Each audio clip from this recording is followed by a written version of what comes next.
Hi, Lou Manfredini, Ace's home expert, and in this video, I'm going to show you how to fix a surface crack in your bathtub.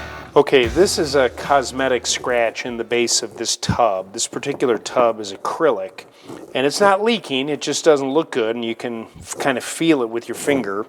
What I want you to do is spray it with a cleaner, let the cleaner sit there for a little bit, and then use a microfiber towel to get it as clean as possible. You want no residue whatsoever so that when we go use a porcelain touch-up, which is basically a paint, it will stick. So you want to make sure that this is clean and dry. Now you're going to pick the appropriate porcelain kit to touch this up. Now this tub is white, and so we're going to use the white porcelain touch-up kit. You want to make sure that you shake the bottle up really well so that all the resins are mixed in. And it comes with a small little brush, kind of like nail polish.